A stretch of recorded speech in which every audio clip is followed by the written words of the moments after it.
ஆண்டுடைய பரிசுத்த நாமத்திற்கு மகிமை உண்டாவதாக. இந்த நாளிலும் கலாத்தியர் நிருபம் 3வது அதிகாரம் 14வது வசனத்தை நாம் முதலாவது வாசிக்க கேட்போம். கலாத்தியர் 3ஆம் அதிகாரம் 14வது வசனம். ஆபிரகாமுக்கு உண்டான ஆசீர்வாதம் கிறிஸ்து இயேசுவினால் புறஜாதிகளுக்கு வரும்படியாகவும் ஆவியை குறித்து சொல்லப்பட்ட வாக்குத்தத்தத்தை நாம் விசுவாசத்தினால் பெரும்படியாகவும் இப்படி ஆயிற்று. ஆபிரகாமுக்கு உண்டான ஆசீர்வாதம், அதை நாம் புதிய ஏற்பாட்டில் படிக்கும்போது விதமாக ஆபிரகாமுக்கு உண்டான ஆசீர்வாதம் கிறிஸ்து இயேசுவினால் புறஜாதிகளுக்கு வரும்படியாகவும் ஆவியை குறித்து சொல்லப்பட்ட வாக்குத்தத்தத்தை நாம் விசுவாசத்தினாலே பெரும்படிக்கும் இப்படி ஆயிற்று. அப்படி என்றால் வாக்குத்தத்தங்களை நாம் பெற்றுக் கொள்வதற்கு மிக மிக அத்தியாவசியமான ஒரு காரியம் என்னவென்றால் விசுவாசம். விசுவாசம் இல்லாம கேட்டால், விசுவாசம் இல்லாமல் வாக்குத்தத்தை பெற்றுக் கொண்டால் அது நமக்கு பிரயோஜனமாக இருக்க முடியாது. அதை குறித்து இந்த கலாத்திய நிறுவனத்தில் நிறைய வாசிக்கிறோம். குறிப்பா ஒரு வார்த்தையை மட்டும் நாம் படிச்சிருக்கோம். ஆபிரகாமுக்கு உண்டான ஆசீர்வாதம் நமக்கு தெரியும். ஆபிரகாமை தேவன் விதமாக ஆசீர்வதித்தார் என்பதை நாம் பார்க்கலாம்.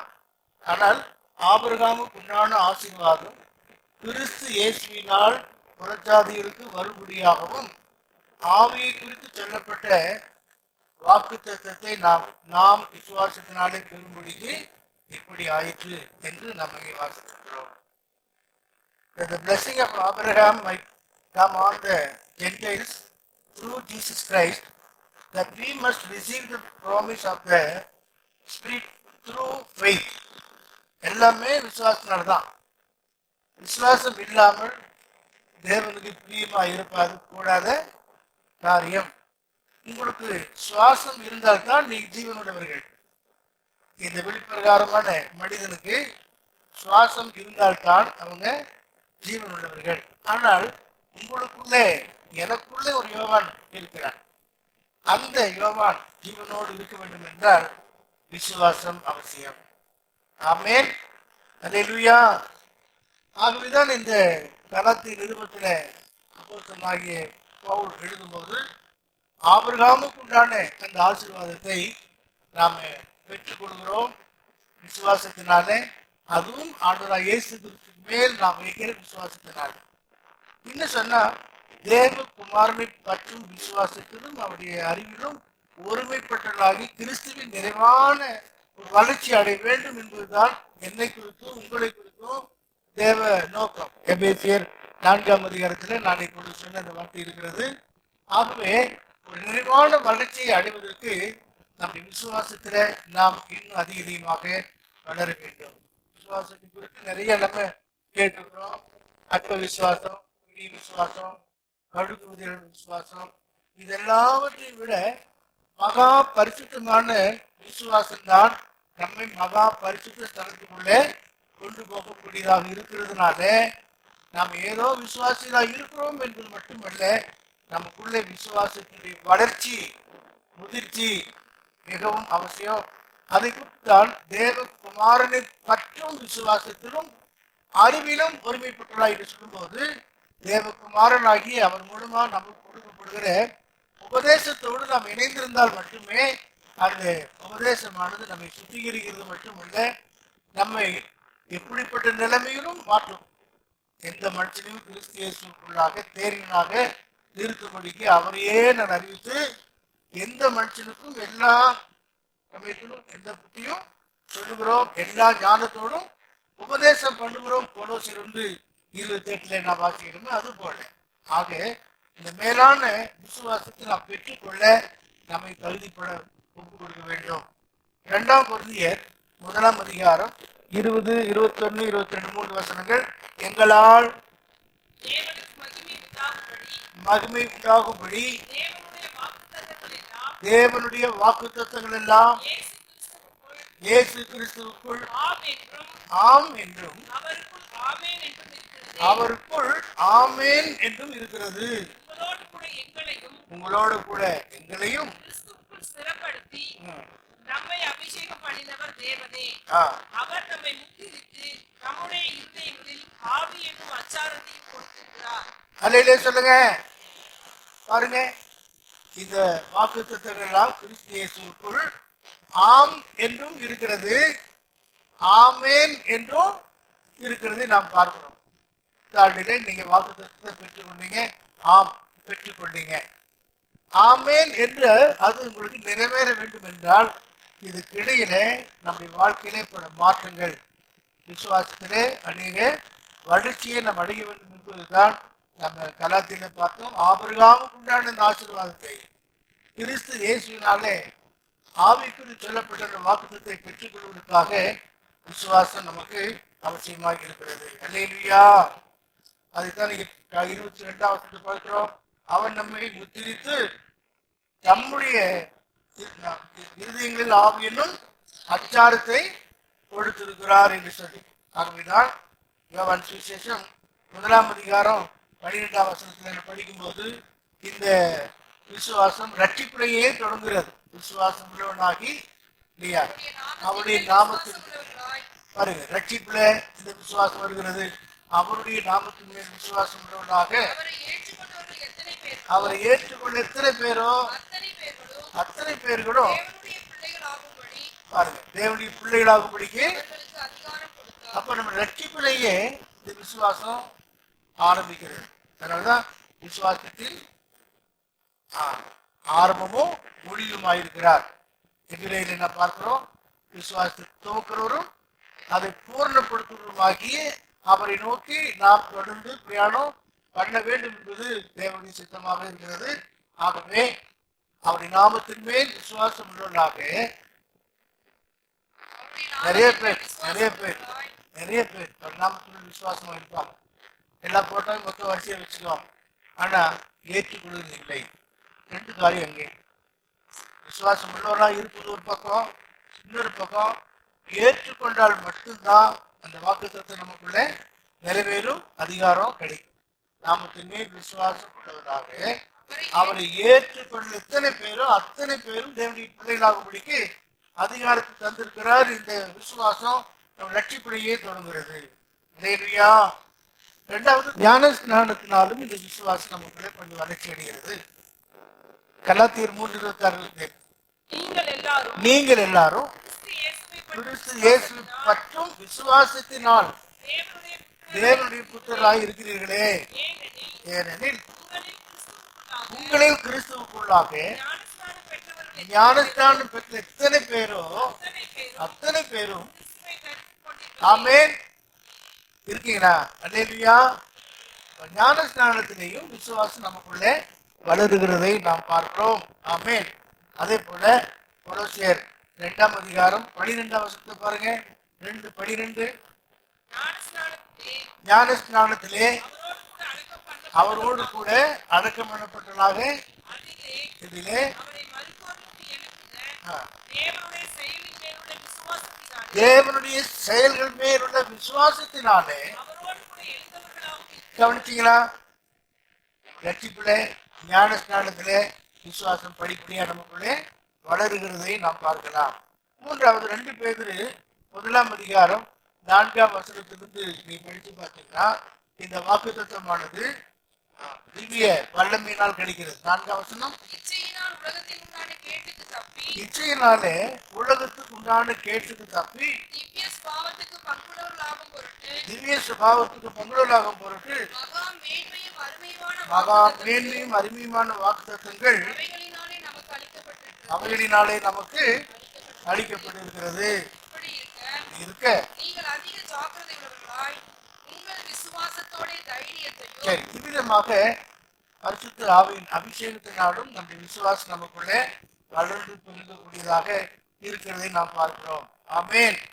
அல்லேலூயா. ஆகவேதான் நம்ம சுதந்திரவாளி என்கிற அந்த இடத்திலே கொண்டு வரப்படுகிறோம். கலாத்தியர் 4:6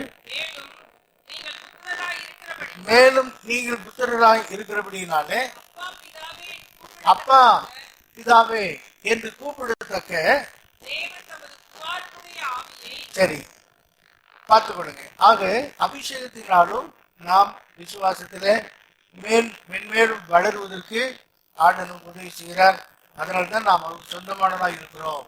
எபேசியர் 1:14 படிக்கும் போது பாருங்க, அவருக்கு சொந்தமானவர்கள் அவருடைய மகிமைக்கு புகழ்ச்சியாக மீட்கப்படுவார்கள் என்பதற்கு அல்லேலூயா, ஆவியானவர் தாமே நம்முடைய சுதந்திரத்தின் அச்சாரமாக இருக்கிறார். ரட்சிப்பிலே, ஞானஸ்நானத்திலே, பரிசுத்தாவின் அபிஷேகத்திலே படிப்படியாக இந்த விசுவாசம் நமக்குள்ளே வளர்ந்து நம்மை முத்திரித்து வைத்திருக்கிறார் ஒரு சொந்தமான ஜனம் என்பதனாலே இதை நாம் அறிந்து நமது விசுவாசத்தின் அதிகமாக வளர கடமைப்பட்டிருக்கிறோம். அல்லேலூயா. நாம் படித்த அந்த ஆரம்ப வசனத்துல ஆபிரகாமுக்கு உண்டான அந்த ஆசீர்வாதம், ஆபிரகாமுக்கு உண்டான ஆசீர்வாதம் அவனுக்குள்ள வலிக்க வேண்டும் என்றால், நிறைவேற வேண்டும் என்றால் அதற்கு சில நிபந்தனைகள் கொடுக்கப்பட்டதை நாம் பார்க்கலாம். ஆமீன். ஆபிரகாமை தேவன் அழைத்தார், ஒருவனாய் இருக்கும்போது அழைத்தார். விக்கிரகங்களை செய்து விற்பனை செய்து கொண்டிருக்கிற பெயராகுடைய அந்த சந்ததியிலிருந்து ஆபிரகாமை அழைத்தார். நதிக்கு அப்புறத்திலே, யோசுவா சொல்றார், நதிக்கு அப்புறத்திலே அந்நிய தேவர்களை சேவித்துக் கொண்டிருந்த அந்த ஆபிரகாமை தேவன் அழைத்தார். அல்லேலூயா. ரொம்ப விசேஷம். நேற்று கூட நாங்கள் ஒரு வசனத்தை தியானித்து வெளிப்படுத்தல 17ஆம் அதிகாரத்துல இயேசுவோடு கூட இருக்கிறவர்கள், அழைக்கப்பட்டவர்கள், தெரிந்து கொள்ளப்பட்டவங்க, உண்மை உள்ளவர்கள் எல்லாரும் அவரோடு இருக்க முடியாது. எல்லாரும் ஆண்டவரோடு கூட இருக்க முடியாது. அழைப்பு மிக முக்கியம். இரண்டாவது தெரிந்து கொள்ளுதல். இந்த ரெண்டும் கூட வித்தியாசமா சொல்லப்பட்டிருக்கிறது. அநேகர் அழைக்கப்பட்டிருந்தாலும் தெரிந்து கொள்ளப்பட்டவர்கள் கொஞ்சம் பேர் தான். அப்படி என்றால் அந்த கொஞ்சம் பேரிடம் உண்மையா இருக்கிறவர்களைத்தான் கர்த்தர் அவர்களிடத்தில் வைத்திருக்கிறார். ஆமேன். எத்தனை பேருடைய அழைப்பை இன்னும் உறுதிப்படுத்தி கொண்டிருக்கிறீங்க? உங்களை தேவன் அழைத்தார் என்று நிச்சயம் உங்களுக்கு உண்டா? என்னை பெயர் சொல்லி அழைத்தார், சுவிசேஷத்தினால் அழைத்தார், பிரசங்கத்தினால் அழைத்தார், சொப்பனத்தில் பேசினார், என்னோடு அவர் பேசி எனக்கு ரட்சிப்பை கொடுத்தார். எத்தனை பேர் ரட்சிப்பு இருக்கீங்க? அழைப்பு உண்டா? இந்த அழைப்பை நீங்க சரியா உறுதிப்படுத்தி கொள்ளாவிட்டால் இடைவிடக்கூடிய சந்தர்ப்பம் வரும், பின்வாங்கி போகக்கூடிய சந்தர்ப்பம் வரும். ஆகவேதான் யாக்கோபு நிருபக்காரர் சொல்கிறார், 2 பேதுரு 1ஆம் அதிகாரம் 10ஆம் வசனம், ஆகையால் சகோதரரே உங்கள் அழைப்பையும் தெரிந்து கொள்வதையும் உறுதியாக்கும்படி ஜாக்கிரதையா இருங்க. இவைகளை செய்தால் இடரை விழாம நாம் இருக்க வேண்டும் என்றால் அழைப்பையும் தெரிந்து கொள்வதையும் உறுதியாக்க வைத்துக் கொள்ள வேண்டும், ஜாக்கிரதையாக இருக்க வேண்டும். அப்படி என்றால் ஒரு காலம் நினைச்ச மாட்டோம், இடறி விட மாட்டோம். அழைப்பை பற்றி உங்களுக்கு ஒரு சரியான தரிசனம் வேண்டும். என்னை கர்த்தர் அழைத்தார், என் பேரை சொல்லி அழைத்தார் என்று சொல்லி எனக்கு அந்த தைரியம் இருக்கிறதுனாலதான் இவ்வளவு காலம் கர்த்தர் நடத்தி கொண்டிருக்கிறார். எல்லா சூழ்நிலையிலும் அவரை விடாமல் பின்பற்றி கொண்டிருக்கிறோம். இந்த அழைப்பை பற்றி உங்களுக்கு நல்ல தரிசனம் இருக்கா? ஏதோ வந்து சேர்ந்துட்டோம், எப்படி நான் தான் எப்படி சேர்த்துட்டேன், பிள்ளைகளாவது அப்படி இருக்கணும் நினைக்கிறீங்களா? அப்படிதான், நான் தான் காதலி இல்லை, கண்ணு இல்லை, காதல் ஒன்றும் இல்லை, என் பிள்ளைக்காவது அழகு போட்டு பார்க்கணும், அதை செய்து பார்க்கணும்னு சொல்லி அதுதான் உங்களை அழைப்பு. பிரியமானவர்களே, அழைப்பு மிக மிக முக்கியம். அழைக்கப்பட்டுள்ள அநேகர், தெரிந்து கொள்ளப்பட்டுள்ளோ சிலர், அதிலும் உண்மையுள்ளவர்கள், அதிலும் மிக அப்படிப்பட்டவர்கள் பார்த்தா சொன்னாரு, உண்மையும் உத்தமமான ஊழியனே எஜமானுடைய சந்தோஷத்துக்குள்ளே பிரவேசி என்று சொல்லி. ஆகவே ஆபிரகாமை தேவன் அழைத்தார். இப்ப நம்ம ஆதியாகமம் 12ஆம் அதிகாரத்துக்கு வருவோம். 1, 2, 3 வசனங்களை தொடர்ந்து படிக்கலாம். ஆபிரகாமை நோக்கி தேசத்தையும் இனத்தையும் தகப்பனுடைய வீட்டை விட்டு புறப்பட்டு நான் உனக்கு காண்பிக்கும் தேசத்துக்கு போ. இல்லையா? எப்படி போகணுமா? அதல்ல, உன் தேசத்தையும் இனத்தையும் உன் தகப்பன் வீட்டையும் விட்டு புறப்பட்டு போ. நான் உனக்கு காண்பிக்கும் தேசத்துக்கு போ என்று சொன்னாரே. அப்போ ஆபிரகாம் அப்படி புறப்பட்டு போனது நிமித்தமாகத்தான் அந்த ஆசீர்வாதங்களை பற்றி வாக்கு கொடுக்கிறாரு. நான் பெரிய ஜாதியாக்கி உன்னை ஆசீர்வதித்து ஆசீர்வதித்து உன் பேரை பேரை பெருமைப்படுத்துவேன். பெருமைப்படுத்தி நீ ஆசீர்வாதமாய் ஆசீர்வாதமாய் இருப்பாய். உன்னை ஆசீர்வதிக்கிறவர்களை ஆசீர்வதிப்பேன், உன்னை சபிக்கிறவனை சபிப்பேன். பூமியில் உள்ள வம்சங்கள் எல்லாம் உனக்குள் ஆசீர்வதிக்கப்படும் என்றார். எத்தனை ஆசீர்வாதத்தை பற்றி எங்க படிக்கிறோம்? 7 விதமான ஆசீர்வாதம். பாக்குறீங்களா பைபிள? ஆபிரகாமுக்கு என்ன எத்தனை ஆசீர்வாதம் கொடுத்தாரு? 7 விதமான ஆசீர்வாதத்தை வாக்கு பண்ணுகிறார். சிலருக்கு இந்த வாக்குத்தத்தம் கிடைச்சிருக்கலாம். ஆனா இந்த வாக்குத்தத்தம் ஆபிரகாமுக்குள்ள நிறைவேற வேண்டும் என்றால் அவர் செய்ய வேண்டிய முதலாவது காரியம் தேசத்தை விடணும், இனத்தை விடணும், தகப்பன் வீட்டை விட்டுட்டு புறப்பட்டு போகணும். நான் காண்பிக்கும் தேசத்துக்கு போ. அப்படி என்றால் இந்த கண்டிஷன் ஆபிரகாமுக்கு கொடுக்கப்பட்டது. அவன் அப்படியே போனான். ஆகவே தேசத்தை விட்டு உன் தேசத்தை விட்டு என்ன செய்யணும்? முதலாவது உன் தேசத்தை விட வேண்டும். 2வது இனம், 3வது தகப்பன் வீடு. தேசம் என்று சொல்வது பாஷை. தமிழ் தமிழ்நாடு, கன்னடம் கர்நாடகா, தெலுங்கு தேசம். இப்படி பாஷைகளை வைத்து தேசத்தை கணக்கெடுக்கக்கூடிய காரியம். தேசம் என்று சொல்கிற அந்த தேசத்தை அவன் விட வேண்டும் என்றால் அதன் அர்த்தம் என்ன? என்னுடைய பாஷை, நான் மலையாளி, நான் தெலுங்கன், நான் அப்படி சிலருக்கு அந்த பாஷை வைராக்கியம் இருக்கு. அந்த பாஷை வைராக்கியம் என்ன செய்யணும்? நம்ம விட்டு போகணும் இல்லையா? இல்லையா உங்களுக்கு இந்த வைராக்கியம் இல்லையா? சிலருக்கு அப்படி இருக்கு. எங்க பாஷை, எங்க சொந்த பாஷைன்னு சொல்லி சிலருக்கு அந்த பாஷை விட்டு அதுதான் தேசம். அதை விட்டு என்ன செய்யணும்? விலகணும். பாஷைக்காக போராடக்கூடாது. கத்தி பிள்ளைகள் உட்கார்ந்து போராடுறாங்க இல்லைங்களா? எங்க தேசம் என்று சொல்லி. ஆகவே பாஷைக்காக இந்த தேசம் என்று சொல்வது பாஷையை குறிக்கக்கூடிய காரியம். நமக்கு எந்த பாஷையும் எல்லாமே தேவைதான் என்பதில் தான் நம்ம இருக்கணும். தரிசனம் அதுதான். எல்லா இடங்களிலும் வெற்றி சிறகு பண்ணுகிற அவருடைய நாமத்தை நாம் தொழுது கொள்வதற்கு பாஷை தடையாக இருக்க கூடாது. ஆகவே என்ன செய்யணும்? உன் தேசத்தை விடு என்று சொல்லி ஆபிரகாம் சொன்னார். அந்த காரியம் நம்முடைய வாழ்க்கையில எப்படி இருக்கிறது?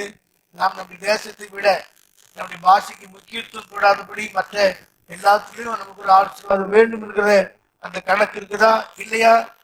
அல்லது நம்ம பாஷைக்காக போராடி கொண்டிருக்கிறோமா? நாட்கள்ல அப்படி போராட்டம் பண்ணி எத்தனையோ தடைகள்லாம் வந்து நாம் பார்த்துருக்கிறோம். ஆகவே தேசம் என்று சொல்வது பாஷைக்காக நாம் போராட வேண்டிய அவசியம் இல்லை. ஆண்டவர் சொல்றாரு, பாஷை இல்லாமல் தேசத்தை விட்டுடு. 2வது என்ன? இனம். 2வது இனம். இனம் என்று சொல்லும்போது அது ஜாதியை குறிக்கக்கூடிய ஒரு காரியமா இருக்கிறது. எதை விடணும்? இனத்தை விட்டுட்டு வா, ஜாதியை விட்டு வெளியே வா. அங்கு வேறுபாடு ஜீவியம் உண்டாக வேண்டும் என்பதை குறித்து கர்த்தர் சொல்லி இருக்கிறார். இன்றைக்கு நாம் எப்படி இருக்கிறோம்? வித கொள்கை இல்லை, விரிவுள்ள பலகை இல்லை, அப்புறம் ஒரே பாஷை எல்லாமே எங்க இருக்கு? பரலோகத்துக்கு பாட்டு பாடுறீங்களா இல்லையா? அதெல்லாம் பழைய பாட்டு. இப்ப வேற பாட்டு. வித கொள்கை இல்லை, பிரிவுள்ள பலகை இல்லை, எல்லாமே ஒன்று என்பதுதான் நித்தியத்துள்ள காரியம். ஆனா இன்னைக்கு நாம் என்ன சொல்கிறோம்? எவ்வளவு ஆவிக்குள்ளா இருந்தாலும் கூட தங்களுடைய இனத்துக்கு ரொம்ப முக்கியத்துவம் கொடுக்கிறவர்கள், தங்களுடைய ஜாதிக்கு முக்கியத்துவம் கொடுக்கிறவர்கள், அதுல சில பிரிவு, ஜாதியில சில சின்ன சின்ன பிரிவுகளா இருக்கு பாருங்க. அதுதான் வேறு சொல்லி பிரிவு இருக்கிறாங்களே. வாக்குத்தத்தை எப்படி நிறைவேறும்? வாக்குத்தத்தை மட்டும் வாங்கி வச்சுட்டோம், ஆண்டவர் நம்மை ஆசிர்வதிக்கிறேன்னு சொல்லி. ஆனா இன்னும் ஆண்டவர் சொல்றாரு, இந்த ஜாதி பிசாசு ஜெபத்தினாலும் விவாதத்தினாலும் வெள்ளி போகவே போகாது. கர்த்தருக்குள்ளே நாம் சரியா வளரும் போது முதலென்றும் இல்லை, கிரேக்கன் என்றும் இல்லை, அடிமை என்றும் இல்லை, சியாதின் என்றும் இல்லை, தமிழன் என்றும் இல்லை, தெலுங்கு என்றும் இல்லை, மலையாளி என்றும் இல்லை, கன்னடன் என்றும் இல்லை, எல்லாருமே ஒன்று என்கிற அந்த இடத்துக்கு நாம் வரணும். அப்படி இருக்குது இருக்கா? எப்பவுமே இருக்குது. ஆனா கல்யாண நேரம் வரும்போதுதான் பாஸ்டர் உதைக்குது, அங்கதான் சில பாடு வருகிறது நினைக்கிறார். இல்லை, உண்மையாகவே ஆண்டவர் விசுவாசித்து எல்லா சூழ்நிலையிலும் என்னுடைய இனத்துக்கு நான் முக்கியத்துவம் கொடுக்கறது இல்லை, ஆண்டவருக்கு நான் முக்கியத்துவம் கொடுக்கிறேன்னு சொன்னீங்க, உண்மையாக ஒப்பு கொடுத்தீங்கன்னு சொன்னா நிச்சயமா கத்தாது கேட்ட எல்லா ஒழுங்கையும் செய்து தருவார். அதுல எந்த குறைபாடுமே இல்லை. ஏனென்றால் அப்போஸ்தலர் நடவடிக்கைகளை நாம் வாசிக்கிறோம். 7ஆம் அதிகாரம் 26ஆம் வசனத்துல மனுஷ ஜாதியான சகல ஜனங்களையும் அவர் ஒரே ரத்தத்தினால தோன்றப்பட்டிருக்கிறாரு. ஆமே. பூமியிலே குடியிருக்கிற எல்லா ஜனங்களும் ஒரே ரத்தத்தினால் நினைச்சிருக்கிறாங்க, தோன்ற பண்ணி இருக்கிறார். இப்ப பிரிவதற்கு பிரியமான தேவனுடைய ஜனமே, வாக்குத்தத்தை பெற்றுக்கொள்றோம். ஆசீர்வாதம் ரொம்ப நல்லா இருக்கு. ஆனா எதை விடணுமோ அதை விட்டே ஆகணும். எதை விட்டுவிட வேண்டுமோ விட, தேசத்தை விடணும், இனத்தை விடணும். எல்லா இனமும் ஒன்று என்கிற ஒரு சிந்தை, ஒரு தெய்வீகமான அறிவு நமக்குள்ளே வரும்போதுதான் வாக்குத்தத்தை நிறைவேறும். இந்த மாதிரி உள்ள சூழ்நிலை தான் நான் போய் வாக்குத்தத்தை சொல்லி மாட்டிக்கூடாதுதான் பேசாம இருக்காங்க. வாக்குத்தத்தை சொல்லி மாட்டிடக்கூடாது பேசாம இருக்காங்க. ஏன்னா அங்கதான் முதல்ல ஆரம்பமே தொடரும். இந்த அப்படிதான் வேணும், இதுதான் வேணும், அதான் வேணும் சொல்லி போராட்டமே அங்கதான் தொடருது. வீமானே, நீ தேசத்தை விடணும், பாஷைக்கு முக்கியத்துவம் கொடுத்து போராடிக்கிட்டு இருக்க வேண்டாம். அதே போல இனத்துக்காக நாம முக்கியத்துவம் கொடுத்து அது நிமித்தமா என்ன செய்யக்கூடாது, போராடி கொண்டிருக்க கூடாது. நம்ம எல்லாரும் நீதியுள்ள ஜாதி, பரிசுத்த, அப்படி வேதம் சொல்கிறது, சத்தியத்தை கை கொண்டு வருகிற நீதி உள்ள ஜாதி உள்ளே பிரவேசிப்பதற்காக வாசல் திறக்க வேண்டும். ஏசாயா 26ஆம் அதிகாரம் 2வது வசனத்திலே நாம் பார்க்கிறோம். எல்லா ஜனங்களையும் ஒரே ரத்தத்தினாலதான் அவர் என்ன சொல்கிறாரா, தோன்ற பண்ணிருக்கிற. கேட்கறதுக்கு நல்லா இருக்கு. ஆனா இந்த விஷயத்துல பெந்தகோஸ்தக்காரங்க உண்மையா இருந்தா கர்த்தர்களை மென்மேலும் ஆசீர்வதிப்பார். நிச்சயமாகவே கர்த்தரை ஆசீர்வதித்து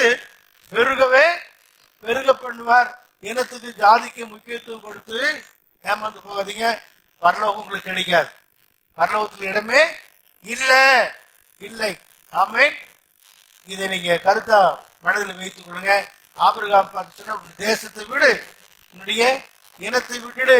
அப்புறம் தகப்பன் வீடு என்று சொல்வது நம்முடைய மாம்ச சம்பந்தமான, என்னுடைய அக்கா, என்னுடைய தங்கச்சி, என்னுடைய அம்மா, என்னது செய்யணும், அந்த உறவுக்கு பாருங்க. அது இதுதானே அவங்க வந்தா கஷ்டமாக இனத்தார் வந்தா ரொம்ப ஓடி கவனிப்பாங்க. சொல்றேன், தப்பா யோசிக்க வேண்டாம். ஏன் இனத்தார் வருதே இல்லை, வந்தால் என்ன பண்றது? அப்படி என்னுடைய இனம் சொல்லிட்டு என்னுடைய தகப்பன், என்னுடைய வீடு, தகப்பன் வீடு என்ன செய்யணுமா?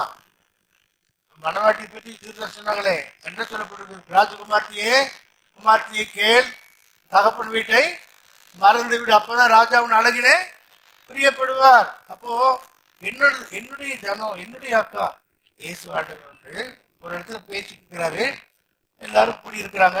அப்போ சொல்றான், இயேசுவே, உங்களுடைய தகப்பனாரும் இந்த தாயாரும் சகோதரர் வந்து உன்னை பார்க்க வந்திருக்கிறாங்க அப்படின்னு சொன்ன உடனே அவர் சொல்றாரு பாருங்க. மத்தேயு சுவிசேஷம் 12 சரி படி.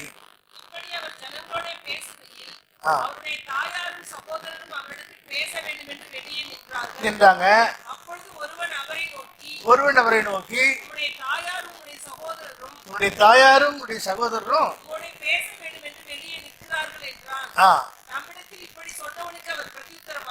என்ன சொன்னார் பாருங்க.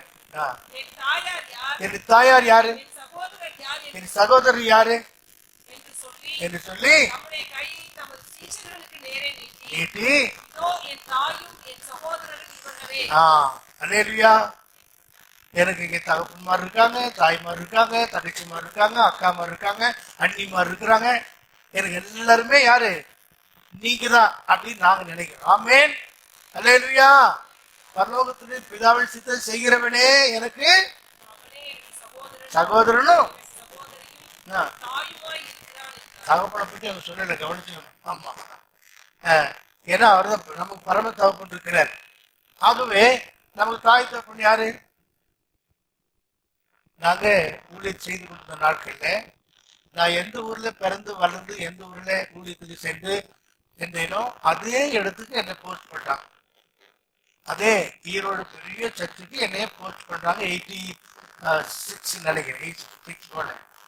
அப்போ எங்க இனத்தார் சிலர் வருவாங்க, அது குறிப்பா என் தாயார் வருவாங்க. ஆரம்பம் ஜபம் முடிச்சிருப்பாடு, ஆராதனை முடிச்சிருப்பாடு. இங்க தாய்மார் சகோதரர் வந்து ஜபம் பண்றது கூட எங்க அம்மா வந்து அப்படியே நின்று பார்த்துட்டு இருப்பாங்க. ஒரே ஒரு வார்த்தை கேட்டாங்க, தம்பி எனக்கு கொடுக்குறது ஒரு போர் வாங்கி கொடுத்து கேட்டாங்க. நான் வாங்கி கொடுக்க வேண்டிய எவ்வளவு மோசம் இல்லையா? நான் கொடுத்தா ஒண்ணுதான் கொடுப்பேன், மற்ற கொடுத்தா அப்படிதான். அதான் அந்த எங்களுக்கு தாய் யாரு?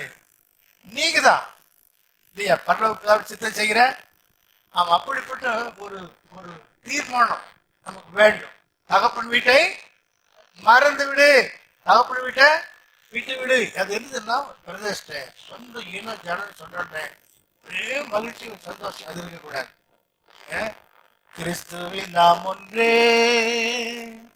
அபிஷேகத்தால் இணைந்து தேசங்கள் பாஷைகள் ஜாதிகள் நிறங்கள் வேற்றுமை நமக்கு இல்லையே. ஆக வேற்றுமைகள் கலைக்கப்படணும். எல்லா வாக்குத்தத்தம் பெற்றுவிட நல்லது.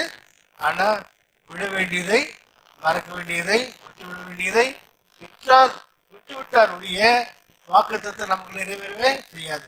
ஆபிரகாம் செய்தாரா?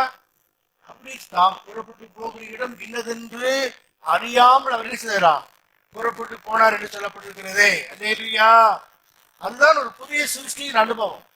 அதான் ஒரு புதிய சிருஷ்டியின் அனுபவம். 2 கொரிந்தியர் 5ஆம் அதிகாரம் 14 முதல் படிச்சு பார்த்தீங்கன்னா 2 கொரிந்தியர் 5ஆம் அதிகாரம் 14 முதல் கிறிஸ்துவின் அன்பு எங்களை நெருக்கி ஏவுகிறது. ஏனென்றால் எல்லாருக்காகவும் ஒருவரே மரித்திருக்க எல்லாரும் மரித்தார்கள் என்றும் பிழைத்திருக்கிறவர்கள் இனி தங்களுக்கென்று பிழைத்திராமல் தங்களுக்காக மரித்து எழுந்தவருக்கென்று பிழைத்திருக்கும்படி அவர் எல்லாருக்காகவும் மரித்தார் என்றும் நிதானிக்கிறோம். ஆகையால் கவனிங்க, ஆகையால் இது முதல் கொண்டு இப்படிப்பட்ட ஒரு மெச்சூரிட்டி, இப்படிப்பட்ட ஒரு அறிவு வந்த பிற்பாடு இது முதல் கொண்டு நாங்கள் ஒருவனையும் மாம்சத்தின்படி அறியோம். அப்படின்னு என்ன? ஒருவனையும் மாம்சத்தின்படி அறியோம் என்றால், உதாரணமா இயேசுவை பற்றி மாம்சத்தின்படி அறிஞர்களா சொன்னாங்க. அவர் நாசரேத்து ஊரார், நசரேயன், மரியாளின் மைந்தர், யோசேப்பின் குமாரன், தச்சனுடைய குமாரன். இதெல்லாம் என்னது? மாம்சத்தின்படியாக ஒரு அறிவு. ஆனா பேதுரு சொன்னார், நீ ஜீவனுள்ள தேவனுடைய குமாரனாகிய கிறிஸ்து. அல்லேலூயா. ஆகையால் இது முதல் கொண்டு நாங்கள் ஒருவனையும் மாம்சத்தின்படி அறியோம். நாங்கள் கிறிஸ்துவையும் கூட மாம்சத்தின்படி அறிந்திருந்தாலும் இனி ஒருபோதும் ஒருவேளை நமக்கு தெரியும், கிறிஸ்துவை கூட மாம்சத்தின்படி அறியலாம், உங்களையும் மாம்சத்தின்படி அறியலாம். இந்த ஆளு எனக்கு தெரியும். ஆனாலும் இனி ஒருபோது நாங்கள் அப்படி அறிமாட்டோம் என்கிற அந்த தீர்மானம். இனத்தை விட வேண்டும், தேசத்தை விட வேண்டும். அதுக்கப்புறம் அவன் தகப்பன் வீட்டை விட்டு புறப்பட வேண்டும் என்று சொல்லி ஆபிரகாமுக்கு தேவன் அந்த அழைப்பை கொடுத்தார். தான் போகும் இடம் இன்னதென்று அறியாமல் புறப்பட்டு போனான் என்று பார்க்கிறோம். அங்கதான் புதிய கீழே படிச்ச அடுத்த வசனம். இப்படி இருக்க ஒருவன் கிறிஸ்துவுக்குள் இருந்தால் புது சிருஷ்டியாய் இருக்கிறான், பழையவைகள் ஒழிந்து போயின, எல்லாம் புதிதாயின. ஆமென். அதான் புதிய சிருஷ்டி. புதிய சிருஷ்டியா மாறாவிட்டால் புதிய ஏற்பாட்டு சபையில மனவாட்டியா மாற முடியாது. கொலோசியர் 3ஆம் அதிகாரம் 10. தன்னை சிருஷ்டித்துடைய சாயலுக்கு ஒப்பாக பூரண அறிவடையும்படி புதிதாக்கப்பட்ட புதிய மனுஷனை தரித்துக் கொண்டிருக்கிறீர்களே. அதிலே கிரேக்கன் என்றும் யூதன் என்றும் இல்லை, விருத்தசேதன் உள்ளவன் என்றும் இல்லாதவன் என்றும் இல்லை, புறஜாதியான் என்றும் புறதேசத்தான் என்றும் இல்லை. அடிமை என்றும் ஆ, சுயாதீனன் என்றும் இல்லை. கிறிஸ்துவே அல்லேலூயா.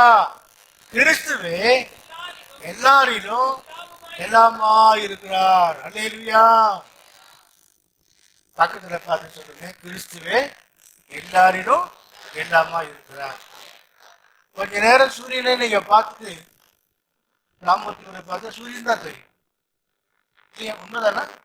அப்படிதான் கிறிஸ்துவை, Christ is all in all, எல்லாரிலும் எல்லாமா இருக்கிறார்.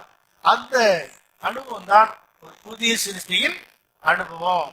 இதுதான் அவர் நம்மிடத்திலும் விரும்புகிறார். ஆபிரகாமுக்கு அந்த வாக்குத்தத்தத்தை கொடுத்திருந்தாலும் அவன் விட வேண்டிய காரியங்களை விட்டு தான் காண்பிக்க அந்த தேசத்துக்கு அவன் போக வேண்டும் என்பது தேவனுடைய நோக்கம்.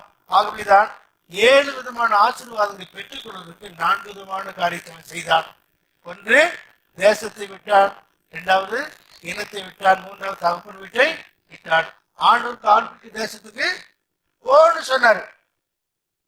போனா எப்படி போறது, எங்க போறது? அப்போஸ்தலர் நடவடிக்கைகள் ஆவியார் எழுதி வச்சிருக்கிறாரு.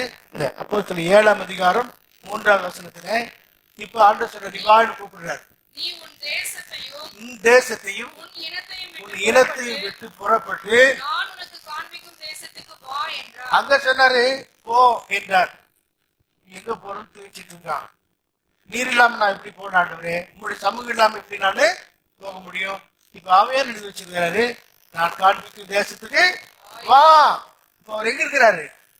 அந்த தேசத்துல இருக்கிறார். அந்த தேசத்துல நான் இருக்கிறேன், நீ வா. எவ்வளவு அருமையா வசனங்கள் போர்வையா இணைக்கிறது பாருங்கள். ஆகவே இந்த ஆபிரகாமுடைய வாழ்க்கையில தேவ நோக்கம் பூரணமாக நிறைவேற அவன் தன்னை ஒப்பு கொடுத்து நாம் அங்கே பார்க்கிறோம். இந்த காரியம் நடந்தால்தான் நிச்சயமா அவன் ஆசிரியப்படுவான்.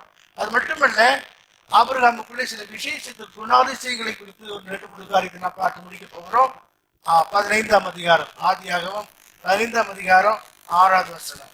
அவன் கர்த்தரை விசுவாசித்தான், ஆபிரகாம் கர்த்தரை விசுவாசித்தான், அதை அவர் அவனுக்கு நீதியாக அதை அவர் அவனுக்கு நீதியாக எண்ணினார். பாருங்க, ஆபிரகாம் கர்த்தரை விசுவாசித்தார், அது நிமித்தமாக அவனுக்குள்ளே தேவ நீதி நிறைவேறுகிறது. அல்லேலூயா. நம்முடைய நீதி எல்லாம் அழுக்கான கத்தையா இருக்கும்போது அவரை நாம் விசுவாசித்து அவரை ஏற்றுக்கொண்டு அவருடைய பிள்ளைகளாக்கும்படிக்கு அதிகாரத்தை பெற்ற பிற்பாடு நீதிமான் வரிசையிலே கொண்டு வரப்படுகிறோம். கழுவினார், சுத்திகரித்தார், பரிசுத்தமாக்கினார், நீதிமானாக மாற்றி வச்சிருக்கிறார். அல்லேலூயா. அதனால பாடுறோம், நீதிமான் நாள், நீதிமான் நாள், ரத்தத்தாலே கழுவப்பட்ட நீதிமான் என்று சொல்லி. அந்த நீதிமான் இன்னும் அதிகமான நீதியை செய்யட்டும், பரிசுத்தவான் இன்னும் பரிசுத்தமாகட்டும், இதோ சீக்கிரமாய் வருகிறேன் என்று ஆவியானவர் சொல்றாரே. ஆகவே தேவனுடைய பிள்ளைகளாகிய நாம் விசுவாசத்துல உறுதியாக ஆபிரகாம் தேவனை விசுவாசித்தான், அது அவனுக்கு நீதியாக எண்ணப்பட்டது. கலாத்தியர் 3ஆம் அதிகாரம் 16ஆம் வசனத்தை படிச்சீங்கன்னா அந்த சந்ததியில தான் கர்த்தர் நம்மை தெரிந்து கொண்டார். ஆபிரகாமுக்கும் அவனுடைய சந்ததிக்கும் வாக்குத்தத்தங்கள் பண்ணப்பட்டன. சந்ததிகளுக்கு என்று அநேகரை குறித்து சொல்லாமல் உன் சந்ததிக்கு என்று ஒருவனை குறித்து சொல்லி இருக்கிறார். உன் சந்ததிக்கு என்று ஒருவனை குறித்து சொல்லி இருக்கிறார். அந்த சந்ததி கிறிஸ்துவே. அல்லேலூயா. அந்த சந்ததி யாரு? கிறிஸ்துவே. அதனால்தான் ஆபிரகாமுக்கு உண்டான ஆசீர்வாதத்தை கிறிஸ்து இயேசுவினாலே நாம் என்ன செய்கிறோம்? அந்த வாக்குத்தத்தத்தின் மூலமாக விசுவாசத்தை கொண்டு அதை பெற்றுக் கொள்கிறோம். ஆமென். கர்த்தர் மகிமைப்படுவாராக. எப்படி என்றால், நாம் எல்லாரும் அடுக்கான கத்தை உடுத்திக் கொண்டிருந்தோம். ஆனால் நீதியின் சால்வையை நமக்கு கொடுத்து, நல்ல வஸ்திரங்களை கொடுத்து, நம்மை மேன்மைப்படுத்தி பரிசுத்தத்துக்கென்று பரிசுத்த அந்த சபைக்குள்ளே பரிசுத்த ஆவியான மூலமாக நம்மை நிற்க வைச்சிருக்கிறாரே. ஆமென். ஆகவேதான் நீங்க நான் வாசிக்கிறோம் 14 வருஷம் திரும்ப ஆபிரகாமுக்கும் அவனுடைய சந்ததிக்கும் வாக்குத்தத்தங்கள் பண்ணப்பட்டன. வாக்குத்தத்தங்கள் பண்ணப்பட்டன. சந்ததிகளுக்கு என்று அநேகரை கவனிங்க, சந்ததிகளுக்கு என்று அநேகரை குறித்து சொல்லாமல் உன் சந்ததிக்கு என்று உன் சந்ததிக்கு என்று சொல்லி ஒருவனை குறித்து சொல்லி இருக்கிறார். ஆமென். அந்த சந்ததி கிறிஸ்துவே. அந்த சந்ததி புதிய ஏற்பாட்டிலே கிறிஸ்துக்குள்ளே புறஜாதியில இருந்தாலும் கிறிஸ்துக்குள்ளே சொந்த ஜனமாய் மாற்றப்படுகிறோம். அதே அதிகாரம் 29ஆம் வசனம். நீங்கள் கிறிஸ்துவின் உடையவர்களானால் கிறிஸ்துவனுடையவர்களானால் ஆபிரகாமின் சந்ததியாராயும் ஆபிரகாமின் சந்ததியாராயும் வாக்குத்தத்தத்தின்படியே சுதந்திரராயும் இருக்கிறீர்கள். வாக்குத்தத்தத்தின்படியே சுதந்திரராயும் இருக்கிறீர்கள். வாக்குத்தத்தத்தின்படியே சுதந்திரராயும் இருக்கிறீங்களா? இந்த வாக்குத்தத்தத்தை நாம் பெற்றுக்கொண்டதுனாலதான் சுதந்திரராய் இருக்கிறோம். சுதந்திரவாளி என்கிற இடத்துல கொண்டு வரப்படுகிறோம். கலாத்திய 4ஆம் அதிகாரத்தில் பார்த்தீங்கன்னா சுதந்திரவாளி ஆனவன் சிறு பிள்ளையாயிருக்கும் காலம் வரைக்கும் அவனுக்கும் அடிமைக்கும் வித்தியாசம் இல்லை. ஆனால் வளர்ச்சி அடையும் போது மேஜரான பிற்பாடு எப்படி சுதந்திரத்தை பெற்றுக் கொள்கிறோமோ நம்முடைய பங்கை பெற்றுக் கொள்கிறோமோ அது போல அப்பா பிதாவை என்று கூப்பிடத்தக்க புத்திரி ஸ்ரீகாரத்தின் ஆவி நமக்கு தருகிறவராக இருக்கிறார்.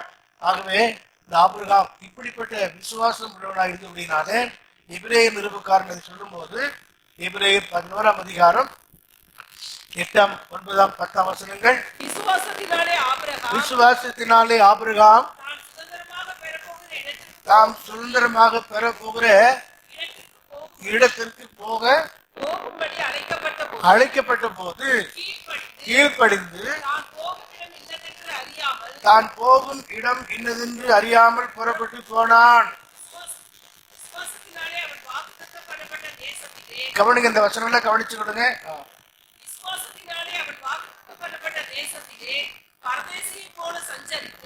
அந்த வாக்குத்தத்தத்திற்கு உடன் சுதந்திரராகிய ஈசாக்கோடும் யாக்கோபோடும் கூடாரங்களிலே குடியிருந்தான்.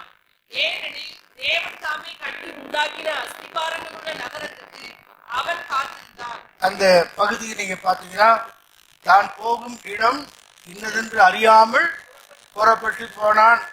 பரதேசி போல சஞ்சரித்தான், கூடாரங்களில் குடியிருந்தான், அஸ்திபாரங்களுள்ள நகரத்துக்காக அவன் காத்திருந்தான்.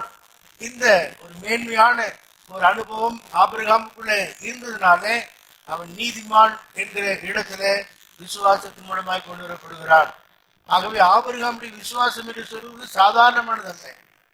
ஆரம்ப காலத்தில் இருந்தாலும் இப்பொழுதும் அந்த சந்ததி கிறிஸ்து, அந்த கிறிஸ்துவுக்குள்ள வரும்போது நாம் அந்த விசுவாசத்தின் மார்க்கத்தாராக விசுவாசம் உள்ள ஆபிரகாமுக்கு பிள்ளைகளாக மாற்றப்படுகிறோம் என்பதுதான் கலாத்திலே சொல்லப்படுகிற காரியங்கள்.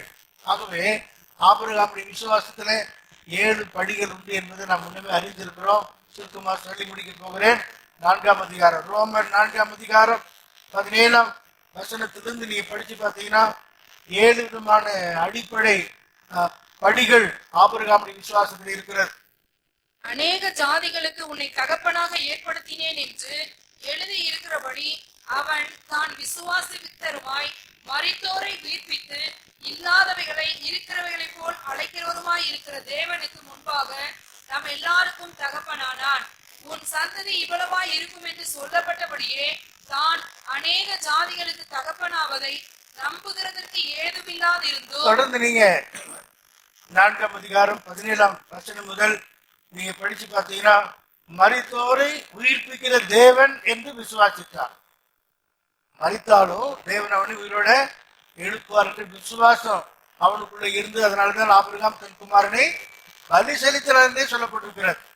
எபிரேயர்லாம் நீங்க படிச்சு பார்த்தீங்கன்னா விசுவாசம் உள்ள அந்த லிஸ்ட நாம் பார்க்கிறோம். முதலாவது மரித்தோரை உயிர்ப்பிக்கக்கூடிய விசுவாசம். 2வது இல்லாதவைகளை இருக்கிறது போல அழைக்கிற தேவன், இல்லாதவைகளை இருக்கிறது போல அழைக்கிற தேவன் என்று விசுவாசித்தார். 3வது எந்த ஏதுமில்லாமல் இருக்கும்போது முழு நிச்சயம் என்ன செய்யினா நம்பினான். அதாவது பிள்ளை பிறக்கும் என்கிற எந்த ஏதுவும் இல்லாதிருந்தும் நம்பி அவரை என்ன செய்தான், விசுவாசித்தான். 4வது சாராருடைய கற்பம் செத்து போனது என்ன செய்தான், எண்ணாமே இருந்தா அது பெரிய சிந்தனையே வரவில்லை. 5வது அவிசுவாசமாக சந்தேகப்படவே இல்லை, அவிசுவாசமாக சந்தேகப்படல. 6வது முழு நிச்சயமாக 100க்கு 100 அவரையே நம்பினான். 7வது கர்த்தரை மகிமைப்படுத்தி விசுவாசத்துல வல்லவனானான். ஆமென், அல்லேலூயா. இந்த நம்ம வீட்டுல போய் ரோமர் 4ஆம் அதிகாரம் 17ஆம் வசனத்திலிருந்து படிச்சு பார்த்தீங்கன்னா 7 அனுபவங்களும் விசுவாசத்தின் படிகளாக இருக்கிறது. இது எல்லாமே ஆபிரகாமுடைய வாழ்க்கையில நிறைவேறினது. ஆகவேதான் ஆபிரகாம் கர்த்தரை விசுவாசித்தான், அது அவனுக்கு நீதியாக எண்ணப்பட்டது. ஆதியாகமம் 22ஆம் அதிகாரம் 12ஆம் வசனத்துல ஆபிரகாமுக்குள்ள இருந்த இன்னொரு விசேஷித்த குணம் பாருங்க. அப்பொழுது அவன்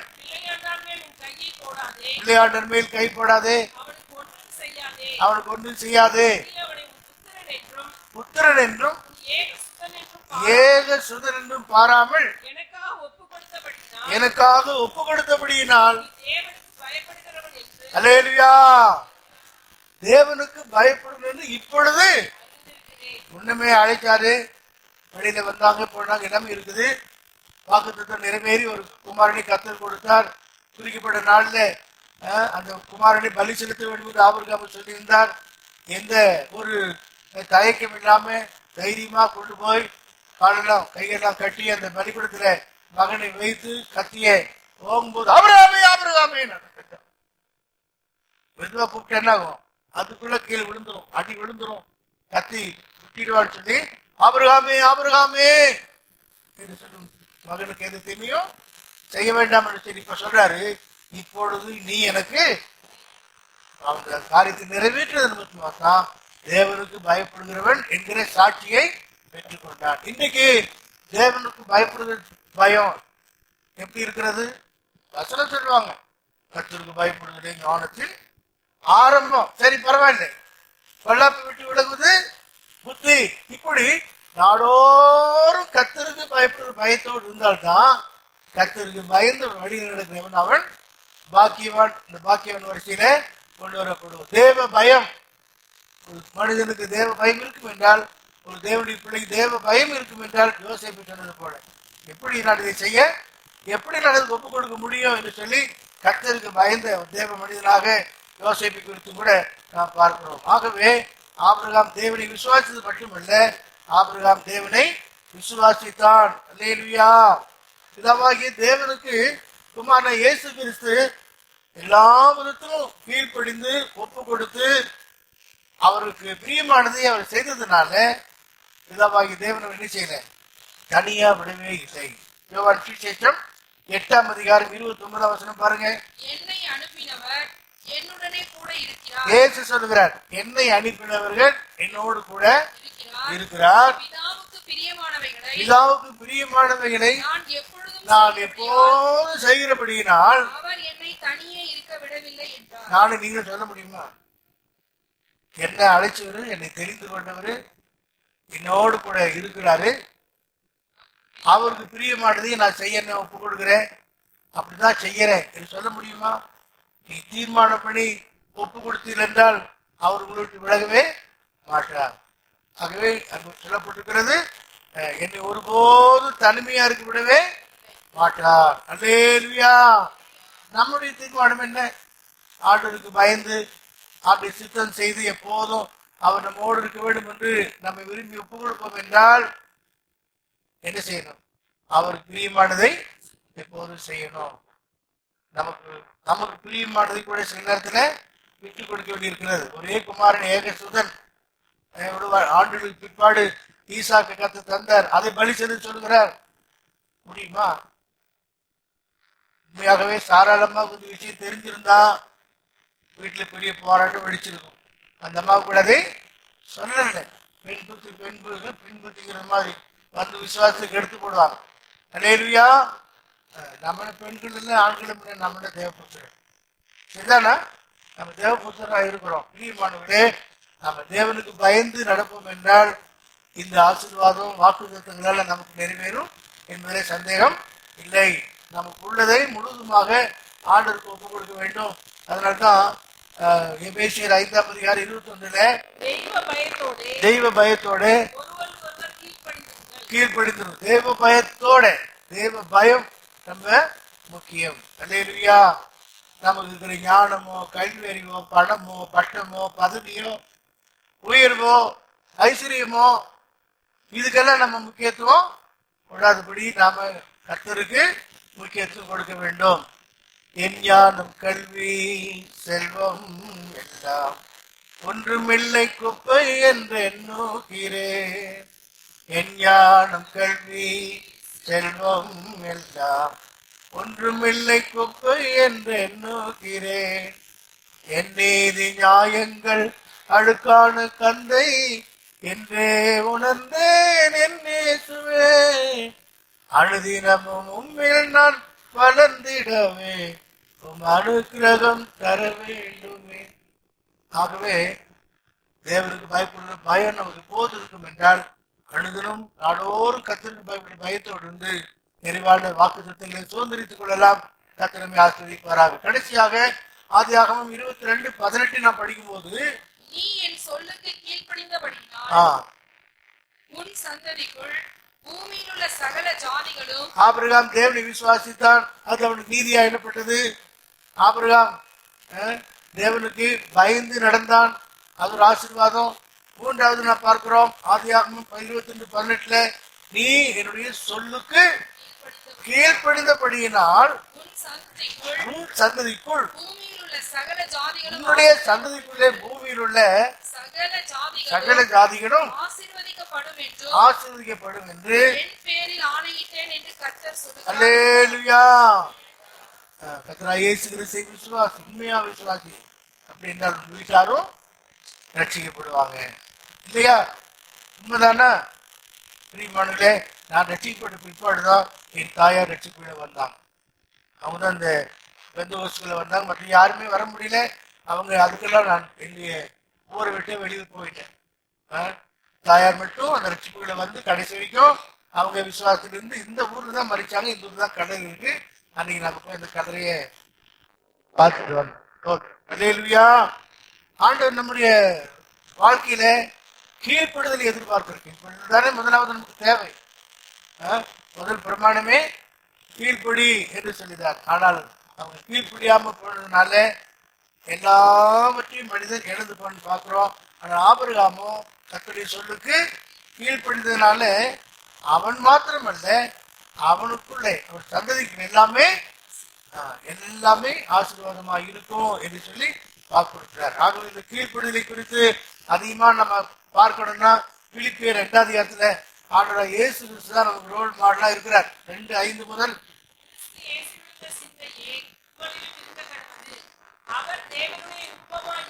சரி படிச்சு பார்த்துக்கணுங்க. தேவனுடைய ரூபமா இருந்தும் கொள்ளையாடின பொருளாக எண்ணாமல் தம்மை தாம் வெறுத்து அடிமை ரூபப்படுத்தி மனுஷ சாயலாகி, அதாவது கீழ்ப்படிந்து, அதாவது மரணபரியந்தோ தாழ்த்தினார் என்று சொல்லி அதுலயும் ஒரு 7 படி அவர் அப்படியே கீழே இறங்கி வருகிறார் நமக்காக. அவர் எவ்வளவு உயிர் தாழ்த்தினாரோ அவ்வளவாக எல்லாத்துக்கும் மேலாக உயர்த்தப்பட்டார். ஆகவே கீழ்ப்படுதலை நாம் கற்றுக்கொள்ளணும். உங்களுடைய கீழ்ப்படுதல் அனைவருக்கு தெரிந்திருக்க வேண்டும். அப்போஸ்தலனாகிய பவுல் சொல்லும் போது, நான் இயேசுவை பின்பற்றுவது போல நீங்களும் என்ன பின்பற்றுவது தைரியமா சொல்றார். அதே போல நாம் நம்மை நடத்துகிற ஊழியர்களை கவனித்து பார்த்து நாம் பின்பற்ற வேண்டியது கடமை. எபிரேயர் 13:7, 8, 9 வசனங்கள். தேவ வசனத்தை உங்களுக்கு போதித்து உங்களை நடத்தினவர்களை நினைத்து அவர்களுடைய நடக்கையின் முடிவை நன்றாக சிந்தித்து அவர்களுடைய விசுவாசத்தை பின்பற்றுங்க.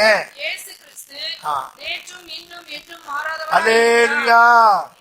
அதனால ஊழியக்காரரை தெய்வமா வச்சிடாதீங்க, அந்நிய தெய்வமா வச்சிடாதீங்க. நடக்கையை பின்பற்றி பார்த்து நிதானித்து அந்த மாதிரியை அழிச்சுவிட பின்பற்றுங்கள் என்று சொல்லப்பட்டிருக்கிறது. ஆகவே இந்த ஆபிரகாமுடைய வாழ்க்கையில அவன் தேவனுக்கு பூரணமாக தேவனுடைய வார்த்தைக்கு சொல்லுக்கு கீழ்ப்படிந்தனால அவனும் ஆசீர்வதிக்கப்பட்டான். அவனுக்குள் அவன் சந்ததிகளும் ஆசீர்வதிக்கப்பட்டது. ஆகவேதான் ஆபிரகாமுக்கு உண்டான ஆசீர்வாதத்தை நானும் நீங்களும் வெற்றி கொள்ள உதவி செய்கிறார். கடைசியா ஆதியாகமம் 14ஆம் அதிகாரத்தை வாசித்து பார்த்தீங்கன்னா, அவன் ஆபிரகாம் பரிந்து பேசுவனாக இருக்கிறார். தன்னை விட்டு பிரிந்து போன சகோதரனாகிய லோத்து சிறைப்பிடிக்கப்பட்டு போன போது 14ஆம் அதிகாரம் 14ஆம் வசனம், அவர்கள் வீட்டிலே பிறந்த கை படித்தவர்களாகி 318 ஆட்களுக்கும் ஆயுதம் தரிப்பித்து நான் என் கூட்டவர்களை தன் சகோதரன் சரியாக கொண்டு போகப்பட்டதை அவன் அறிந்தவுடனே தன் வீட்டிலே பிறந்தவங்க ஆயுதம் தரித்தவங்க கைப்பிடித்தவர்களாக 318 பேரை அவன் தெரிந்து கொண்டு போய் ராஜாக்களை ஜெயிக்கிறான். யாருக்காக? யாருக்காக? லோத்தை கிழிக்கணும், குடும்பத்தை பாதுகாக்கணும்னு சொல்லி அந்த ஜனத்துக்காக நினைச்சான் செயல்படுவது நாம் பார்க்கிறோம். இன்னைக்கு சிலர் நம்ம வீட்டு போயிட்டா பகையாக சிலர் எண்ணுவாங்க. அங்க தூரம் வரும்போதே இந்த பக்கம் திருப்பிட்டு போவாங்க. இப்படிலாம் இருக்கு ஜனங்களுக்குள்ளே, இல்லையா? ஆனால் ஆபிரகாம் விட்டு லோத்து பிரிந்து போனாலும் கூட அவன் நேசித்து அவன் ஜனங்களோட சிறைப்பிடிக்க விட்டு போனவன் என்பதனே லோத்துக்காக செயல்படுவதை நாம் பார்க்கிறோம். இப்படி சத்துருவை நேசிக்கிற சுபாவம் உங்களுக்கு இருக்குதா? உங்கள் பகைக்கிறவங்களுக்காக ஜெபம் பண்ணுங்க, அப்புறம் ஜெபம் பண்ணி அவங்களோட ஒப்புரவாக ஐக்கியப்படுங்க. ரொம்ப ஆச்சரியமான சில காரியங்கள்லாம் இருக்கு உங்க வாழ்க்கையில. அது ஒரு தெய்வீகமான ஒரு சுபாவம். லோத்து பிரிந்து போனாலும் கூட லோத்துடைய கஷ்டத்தை கட்ட உடனே ஆபிரகாம் செயல்படுகிறார். இன்ட்ரெஸ்டிங் இல்லாட்ட பரிந்து பேசுவதாக அது அவனுக்கு ஒரு விடுதலை கொடுக்கக்கூடியதாக இருக்கிறதை நாம் பார்க்கிறோம். அது மட்டுமல்ல, அந்த லோத்து போய் குடியிருந்த அந்த பட்டணம் சோதே குமாரா பட்டணத்துடைய அக்கிரமம் அதிகமான போது கர்த்தர் பார்த்தார், இனி ஜனத்தை பூமியில் இராதபடி என்ன செய்யணும்? அக்கினினால அழிக்கப்பட வேண்டும் என்று சொல்லி அங்கே தேவ தூதர்களை அனுப்புகிறார். 18ஆம் அதிகாரம் கடைசியில நாம் பார்க்கிறோம். அந்த 2 தேவ தூதர்களும் லோத்தினுடைய இடத்துக்கு சோதே குமாராவுக்கு நாங்க கர்த்தர் ஆபிரகாமோட பேசின பாடு அவர் தன் இடத்துக்கு போயிட்டாரு. அந்த சந்தர்ப்பத்தில் இன்னைக்கு 18ஆம் அதிகாரம் ஆதியாகமம் 18ஆம் அதிகாரம் 23 முதல் 33ஆம் வசனங்கள் வரை படிச்சு பாருங்களேன். ஒன்றை மட்டும் படிங்க, 20 மட்டும். அப்பொழுது அப்பொழுது ஆபிரகாம் சமீபமாய் சேர்த்து துன்மார்க்கனோடே நீதிமானையும் அனுப்பீரோ. பட்டணத்துக்குள்ளே ஒருவேளை 50 நீதிமான்கள் இருப்பார்கள். சரி, நீங்க பாத்தீங்கன்னா 50 நீதிமான்கள் தான் அனுப்பீரோ. அவர் சொல்றாரு இல்லைன்னு சொல்றாரு. 45 இருந்தா இன்னொரு கேட்கிறேன், 40 பேர் இருந்தா இன்னொரு முறை நான் கேட்கிறேன், 30 பேர் இருந்தா, 20 பேர் இருந்தா, 10 பேர் இருந்தா என்று சொல்லி யாருக்காக இதெல்லாம்? லோத்தை என்ன செய்யணும்? ரட்சிக்கணும், பாதுகாக்கணும் என்பதற்காக ஆபிரகாம் என்ன செய்தான்? திறப்பின் வாசலில் இருந்து அறிந்து பேசுவதாக இருந்தான். உங்களை பகைக்கிறவங்களுக்காக ஜெபிக்கிறீங்களா? உங்களை வெறுக்கிறவங்களுக்காக ஜெபிக்கிறீங்களா? உங்களை விட்டு ஒரு வேலை பிரிந்து போனவங்களுக்காக ஜெபிக்கிறீங்களா? அப்படி ஜெபித்தா கர்த்தர் உங்களுக்கு ஆசீர்வாதத்தை தருவார், வாக்குத்தத்தம் நிறைவேறும். ஆபிரகாம் இந்த செயல் எல்லாம் இருக்குது அவனுக்குள்ள இருந்தது. அதனாலதான் கர்த்தர் என்ன செய்தாரு? பிதாக்கள் வரிசையிலே ஆபிரகாம், ஈசாக்கு, யாக்கோபு என்கிற முதல் இடத்துல கொண்டு வந்து நாம் பார்க்கிறோம். அந்த சந்ததி கிறிஸ்துக்குள்ள வெளிப்படுகிறது. அதுல நாம் எல்லாரும் விசுவாசத்தினால பங்கடைகிறோம். ஆகவே பிரியமானவர்களே, ஆபிரகாம் தேவனுக்கு ஒரு நீதிமானா இருந்தான். ஆபிரகாம் பற்றி கர்த்தர் சொல்றாரு, அவர் என்னுடைய நண்பன் சொல்றாரு. ஒரு இடத்துல சொல்லும் போது ஆபிரகாம் ஒரு தீர்க்கதரிசின்னு சொல்லுகிறார். ஆமா, ஆகவே பிரியமானவர்களே, வாக்குத்தத்தங்களை நீங்க பெற்றுக்கொள்வது நல்லது. ஆனால் அந்த வாக்குத்தத்தம் உங்களுக்கு நிறைவேறுவதற்கு தேவன் என்னென்ன காரியத்தை எதிர்பார்க்கிறாரோ அதை நாம் செய்தால் மட்டுமே, அந்த நிபந்தனைகளை நிறைவேற்றினால் மட்டுமே ஆசீர்வாதம் நமக்கு வாக்குத்தத்தம் வந்து படிக்கும். ஆமென், அல்லேலூயா. இப்ப கடைசியா வாசிக்கிறோம் கலாத்தியர் 3ஆம் அதிகாரம் 14ஆம் வசனம். ஆபிரகாமுக்கு உண்டான ஆசீர்வாதம் கிறிஸ்து இயேசுவினால் புறஜாதிகளுக்கு வரும்படியாகவும் ஆவியை குறித்து சொல்லப்பட்ட வாக்குத்தத்தத்தை நாம் விசுவாசத்தினாலே பெறும்படியாகவும் இப்படி ஆயிற்று. ஆமென். ஆகவே நாம் பாக்கியவான்கள். அந்த சந்ததியாக நமக்கு கர்த்தர் விசுவாசம் இல்லை சந்ததியாக தெரிந்து கொண்டிருக்கிறார். தேவனுக்கு ஏற்றபடி நாம் ஜீவிப்போம் என்றால் நம்ம ஒருபோதும் உன்னாலும் கைவிடவே மாட்டார். கர்த்தருக்கு ஆசீர்வதிப்பாராக. நாம் அதை எழுந்திருப்போம். இன்று முதல் உன்னை நான் என்ன செய்வேன்? ஆசீர்வதிப்பேன் என்ற ஒரு பாடல் இருக்குமாறு.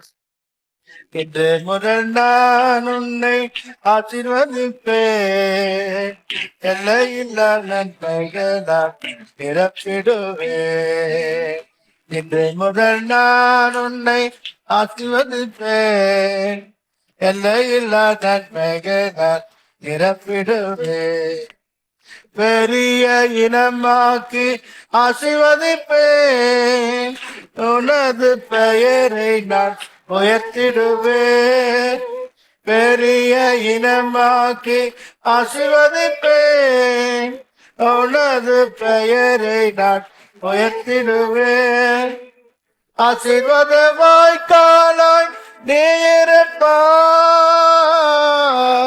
ஆசீர்வாத வாய்க்காலாய் நீரப்பாய். நீரப்பாய். முதல் நான் உன்னை ஆசீர்வதிப்பேன்.